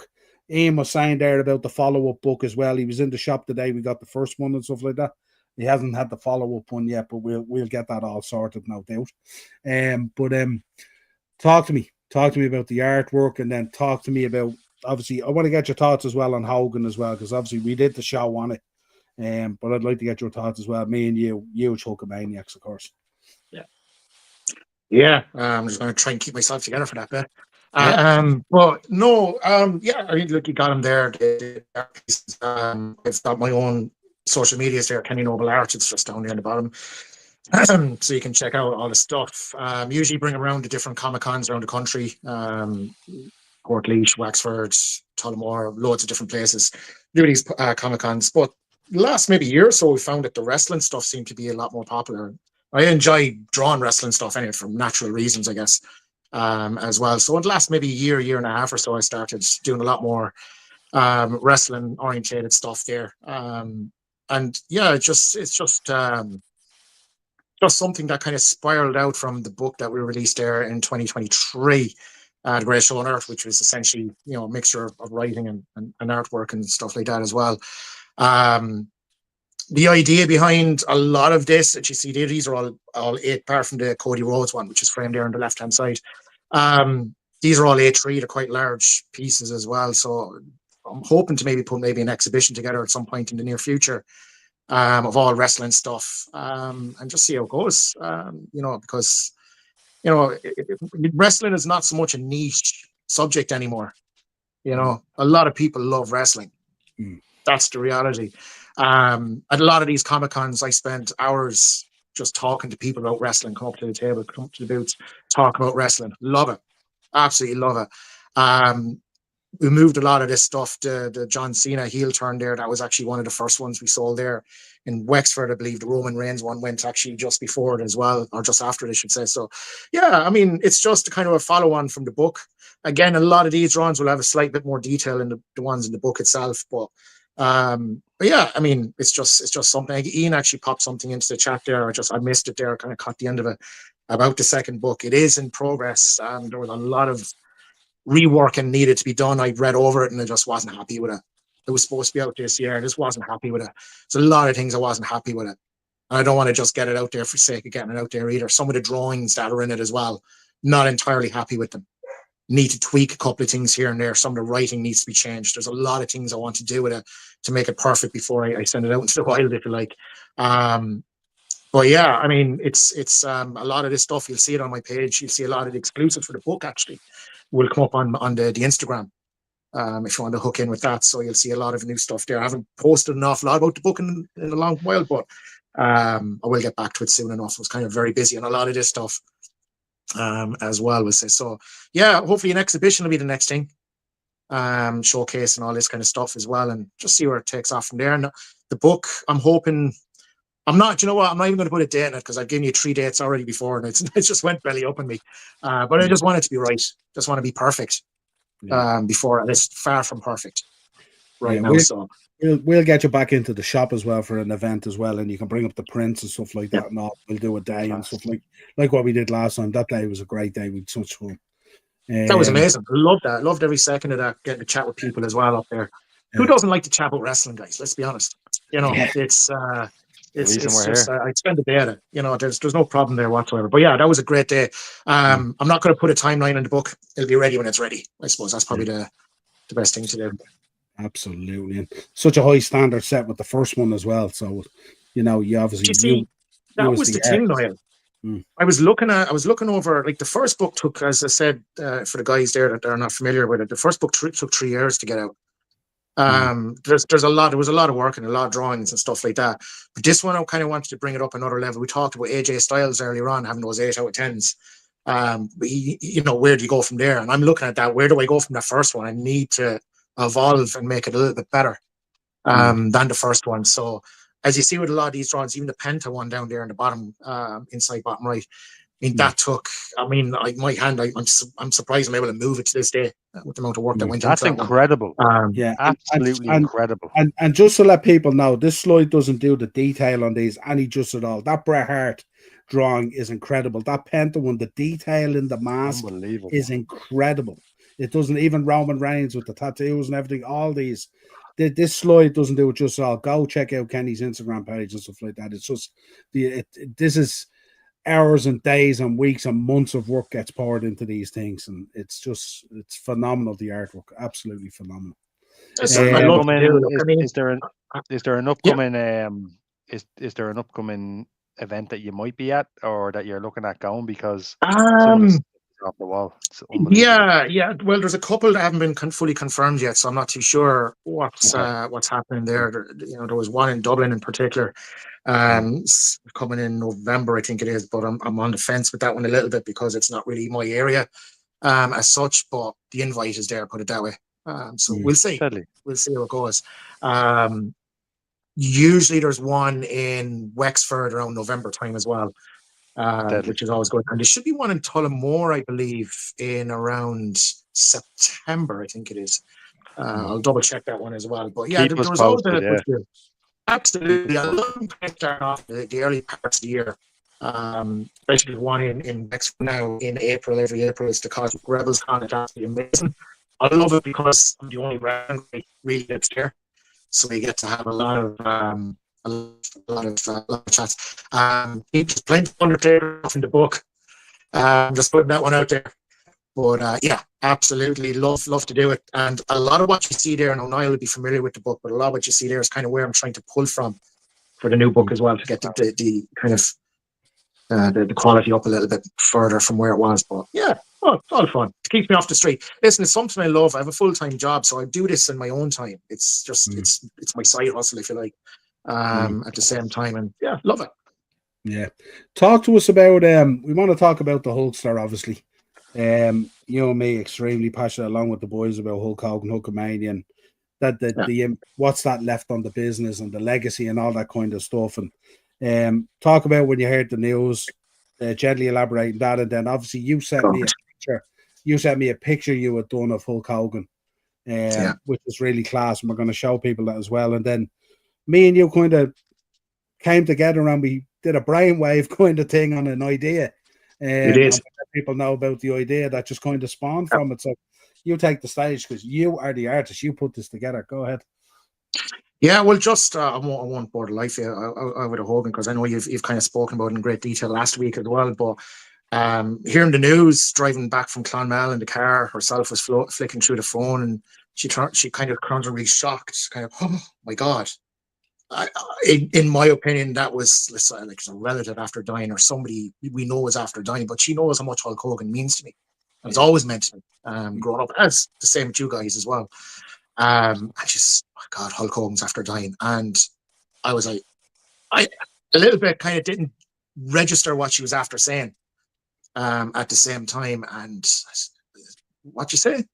Just Hulk Hogan is after dying. And the way she even said it was like an uncle of mine is after passing away. Do you know, that kind of was that kind of a big a deal for myself. Look, without Hulk Hogan, I think a lot of us, I certainly wouldn't think I'd be a wrestling fan today. Without Hogan, he got me well, my father got me into wrestling, but it was because of Hulk Hogan. And yeah, I mean, you know, we all grew up in the 80s, 90s, or whatever the case may be, and onwards, and Hulk Hogan was a part of our lives every week. You know, he was synonymous, and he was one of those guys that, you know, regardless of where you're a wrestling fan or even knew a wrestling hold or a name of a wrestling hold or anything, everybody knew the name Hulk Hogan. They could pick him out of a lineup easily, you know, and that was credit to the man and what he achieved. Yeah, it hit me kind of like a ton of bricks, to be honest with you, because look, a lot of our heroes have died over the years. We get that, and you know, that golden generation, as I spoke to you there last over the weekend, Niall, there's not many of them left. But the one that you always feel is going to be, no pun intended, immortal, you know, was Hulk Hogan, of course. And, you know, it kind of hit hard, the disbelief that this could happen. You know, and I spoke to you actually last March, Niall, and before we've headed off to Vegas for Mania, and I know I spoke to you and I says, the one person, do you think Hogan will be there? Do you think Hogan will be there? Wanted to meet the man. I got you get the feeling it'd be the last opportunity you ever get to meet the guy. And yeah, never happened, unfortunately. But yeah, absolutely, you know, devastated. There'll never be another one remotely like him. You know, from even someone like The Rock and Austin and Taker, as great as they are, Hogan is head and shoulders. There's no question. That aura, you know, he was a real life superhero. He's a marital superhero. That's what he was at the end of the day, and that's what he was to me. And a lot of the new book, which is actually titled Heroes, funnily enough, speaks about my heroes growing up were all professional wrestlers. Okay, I'm a football guy as well, big football guy, but wrestlers were always my heroes growing up. And you're talking about people like Jake the Snake and Big Boss Man and, you know, Harley Race and people like that. But Hogan was the kind of the catalyst from that. And he was, anytime I'm talking about my heroes, if it's, you know, Shawn Michaels or The Undertaker, I'm writing about him. I'm thinking about Hulk Hogan every single time, you know. And that's who he was to me, you know. And it's it's a big chunk of our lives gone, unfortunately. It's emotional thinking about him. But I don't want to go too far because I'm a big grown boy and I don't want to, you know yourself. But yeah, look, he'll be celebrated forever. And do you know what? I'm happy that, you know, the tributes that he got over Raw, SmackDown, NXT, SummerSlam, it's all positive. And he deserved that. Yeah. He earned that. You know, so absolutely. It's just a shame that last Netflix appearance, I still, even when he was with us, that irked me a lot. A lot. But anyway, look, it is what it is. What you gonna do, brother? That's it. So show us the piece. Show us this wonderful piece and let people know. I'll try my best, but it's framed now, you see, so the shine might I'll try my best to angle it that you can see it in some capacity. The ring light's taken from it, I think. Yeah, no, that's cool. Closer there. Oop, this way. So Kenny sent me this piece, I think Kenny sent me this on Sunday. Was it, Kenny, we were talking? Sunday, yeah. Sunday. And I said that's amazing. I said I'll be definitely getting one of them. And then we kind of brainstormed and we came up with this idea that maybe we should put these Kenny do these prints and he put them out for sale, and that the proceeds of it would go to a charity, some sort of a cancer charity, because what came out was obviously Hogan had undisclosed leukemia.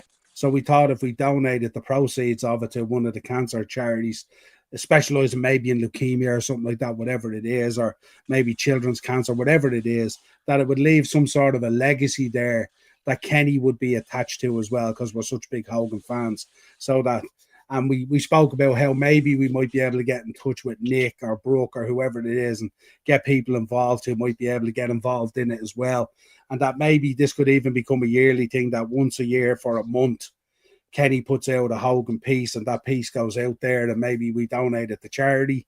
And, you know, this is the legacy that he leaves behind in terms of us two guys being wrestling fans.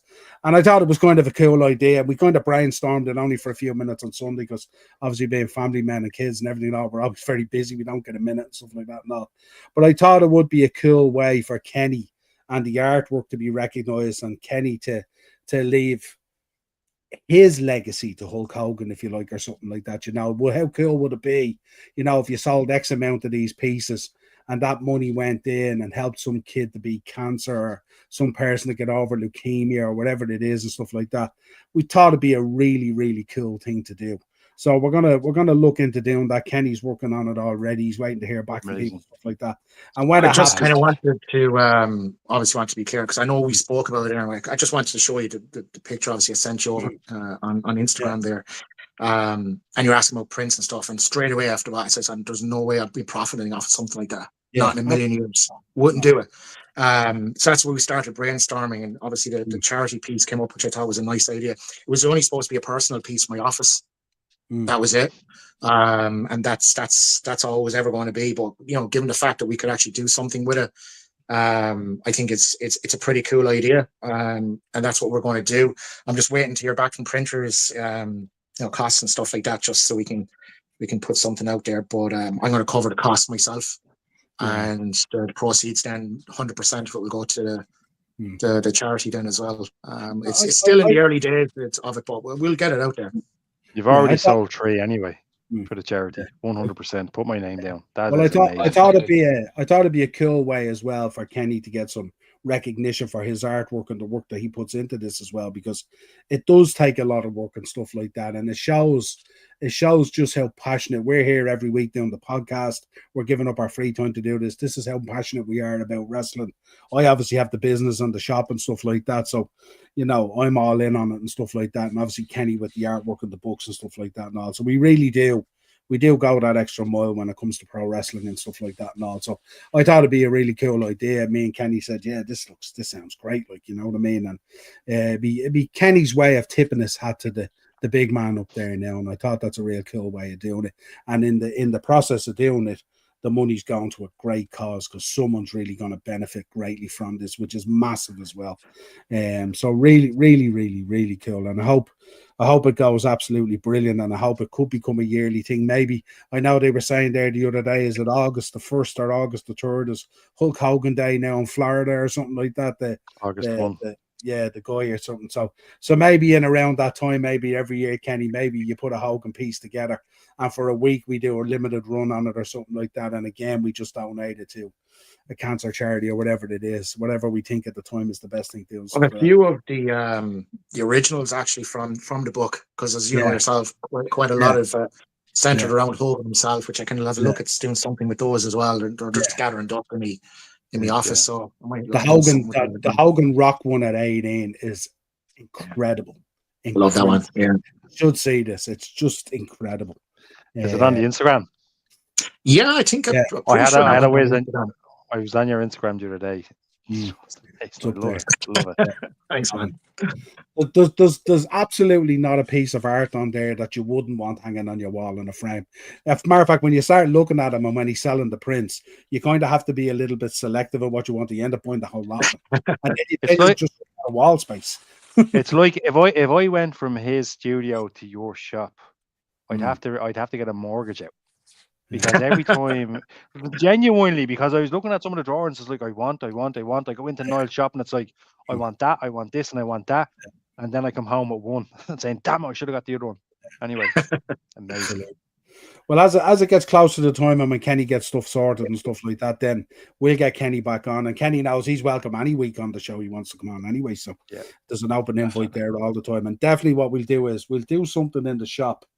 Maybe coming up to Christmas or something like that, when people are trying to buy gifts for people at Christmas and stuff. Maybe, Kenny, we'll get you in with the prints, with the books again, and we'll have a day in there, Kenny Noble Wrestling Mania Day or something like that and all. And we'll do something like that and have to crack again before Christmas. And maybe go live for an hour.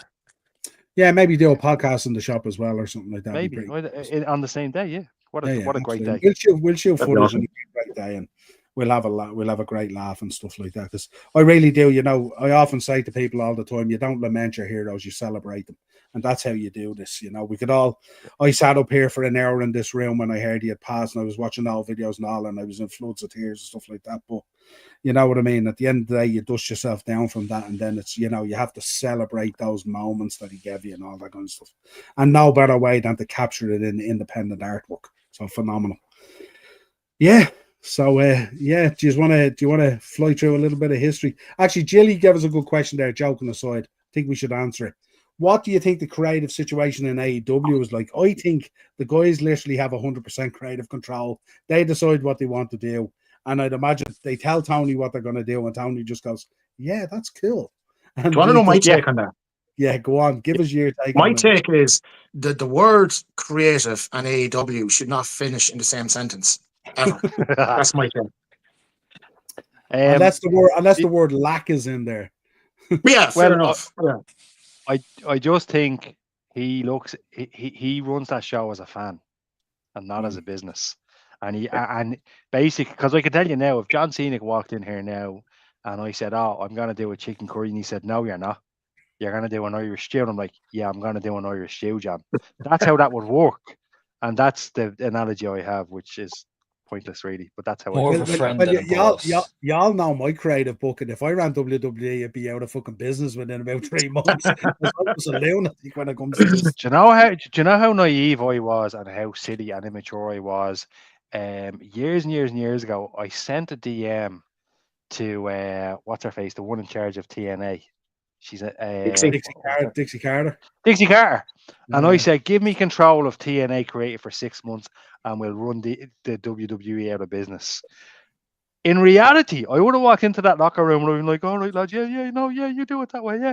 You need somebody to say, actually, no, you're talking balls. That's not what's happening, and that's going over there. Sean. Very good. That would be me. I can do that. I can get that job done. I've got that chef attitude. There's no getting it out of me now. Sean Oh, had that no. Dickie Bella as the male world heavyweight champion. He'd be putting all Yeah, the I was belts. going to say Yeah, that. yeah. We'll give We'll it a see what go. We'll give it a we'll see go. what Sean is cooking. Right, Yeah. listen, I've a bit of history and some birthdays that we fly through and then we're done. So, great show again as always, folks. Make sure you're liking as well and subscribing and hitting that bell notification and sharing the content and all. I'll just pick out the Hogan bits from this week as well, so it's fitting that we do. In 1997, on the 100th episode of Monday Nitro, Lex Luger defeated Hollywood Hulk Hogan to win the WCW World Heavyweight title and end the NWO leaders' near year-long reign. This is Hogan, who never did the job for anyone, by the way, if anyone's listening. The 1998 WCW Road Wild took place at the Sturgis Motorcycle Rally, which is incredible, in South Dakota. The main event saw Hulk Hogan and Eric Bischoff defeated by Diamond Dallas Page and late night talk show host Jay Leno. Again, this Hulk Hogan who never did the job. Just saying. But there you go. So there, I'll just give you those two bits as well. We also had a 99 Chris Jericho debut. Of course, we know all about the Millennium stuff and all that, and of course, Seth Rollins laid down his passionate claim. This was the week as well where Balor took the injury after winning the Universal Belt, and the rest is kind of history. So we'll give you a bit of we have a few notable birthdays this week, so we'll go through them. And I thought, obviously Rick Derringer is very important. 1947. In terms of everything that we're talking about. Dean Malenko, one of my favorites, 1960. If Dino was listening to the show, one of his favorites, Frankie Kazarian, 1977. Stan Lane, 1953. Pat Tanaka, 1963. Sin Cara, 1977. Jimmy Valiant, 1942. The late great Dino Bravo, 1947. Sable celebrates her birthday this week, 1967. She'll be glad that the big man is back in wrestling and out of her hair for a while, to say the least. The man that me and Kenny, of course, grew up on, and probably Bren as well, Lord Alfred Hayes, 1928. Yes. Shayna Baszler for Sean is in there, 1980. And we rounded out with 1991, Alexa Bliss. They're your notable birthdays for this week. Quite a collection. Had to take a few out as well, but nothing too extreme. But some interesting ones in there. Quite a dynamic where we go from 1928 all the way up to 1991. That's how wrestling touches people. Right, folks. Sean, Bren, Kenny, pleasure having you on as always, mate. We always have great podcasts when you come on and stuff like that. Sean, pleasure as always. Make sure, folks, just remind you again, make sure you are hitting Sean's interview. Leon Slater. Push it to the moon. Interview. Absolutely phenomenal interview. Not that long, around 10 minutes, more than enough. So no reason for you not to watch it and share it out and stuff like that. And again, checking out Kenny's artwork as well, Kenny Noble Art and all that kind of stuff. Give him a follow, give him a share, all that good stuff. Make sure you're supporting him for all these good causes and stuff like that. I will be back. I think I'm back Friday with a Community Shield preview. After all that 2 hours nearly, lads, of Hulk Hogan and wrestling, I've now to do a preview for Liverpool versus Crystal Palace. What a come down, huh? There we go. In between banter and those poor Arsenal fans on Twitter, Niall, you give them an awful hard time. Do you know what it is? I'm actually fighting all year corner, you and Morris and all. These lads are insane. Did you see that great compared to Barcelona? Oh my God. Good Lord. These guys break my heart. And do you know what it is? The thing about it is, if I wasn't a Liverpool fan, I'd be an Arsenal fan. But I wouldn't even tolerate that from my own Liverpool fans. I'd kill them over it as well. Crazy. They're the football equivalent to the IWC. Tell you. Oh, that's what I've never seen that and like it, and I never recognized it, that kind of way. Crazy. That Arsenal fan base at the moment is nearly getting me to like Chelsea, and that's insane. Insane, as they say. Until next time, folks, if you could subscribe to the channel, support all the boys on their socials. Make sure you're checking Bren out on TikTok as well. He's lighting it up on TikTok, and of course, we'll have more interviews with Sean and Bren and Kenny and everyone. And Sean Mack will be back next week as well to give us his blend of the Boss Man entrance and all that music and all that kind of good stuff as well. Playing the Mac down. Until next time, folks, have a safe week. And we'll catch you again real soon. Cheers, lads.